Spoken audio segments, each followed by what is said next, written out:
আসসালামু আলাইকুম প্রিয় বন্ধুরা। একে দেখে কিভাবে সুদর্শন পুরুষ মনে হয়? না না, বর্তমান যে বাংলাদেশে কিছু ইউটিউবার আছে, আবার সাংবাদিক, আমি বলবো না, এগুলো সাংঘাতিক। একে দেখে কিভাবে আপনার কাছে মনে হয় একজন সুদর্শন পুরুষ? না না, এ তো মেয়ে লোকও, মানে তৃতীয় লিঙ্গ আছে না, হিজলা, একে দেখে মনে হয় ওইটাই। তাহলে আপনারা কিভাবে এনাকে বানালেন সুদর্শন পুরুষ? সুদর্শন পুরুষ কিভাবে বানাইলেন? না না, আপনাদের কাছে প্রশ্ন, আপনারা কিভাবে বানাইলেন? কিভাবে দেখে মনে হয় এ ছেলে? আমার কাছে মনে হয় একজন হিজলা, তৃতীয় লিঙ্গের মানুষ।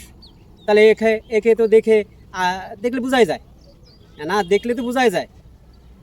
কি বন্ধুরা, মানে কি বলবো, আসল মানুষ আমরা চিনতে পারি না। কোনটা মানুষ কোনটা জানোয়ার এটা আমরা চিনতে পারি না। আবার দেখেন, কোনটা ছেলে আবার কোনটা মেয়ে, এটা ওই যে সাংঘাতিকের বোঝার কোনো কায়দা নেই। মানে এনারা ওই তৃতীয় লঙ্কের হিজলারে আইনা বইলা দেয় এটা হয়েছে কি সুদর্শন পুরুষ।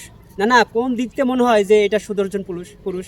বন্ধুরা, আসলে এই ধরনের পোস্ট ভিডিও মানে বয়কট করা উচিত। 96 ভাগের মুসলমানের দেশে এই ধরনের কার্যকলাপ আমরা প্রশ্রয় দেব না।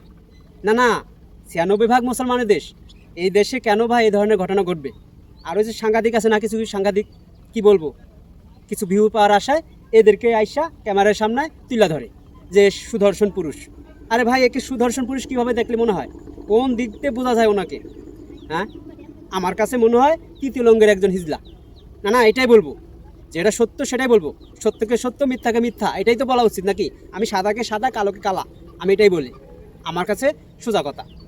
তবে এই ধরনের নিউজ আর করেন না আপনারা। 96 ভাগ মুসলমান দেশে এই ধরনের নিউজ আর করেন না। বন্ধুরা, সবার জন্য শুভকামনা। আসসালামু আলাইকুম।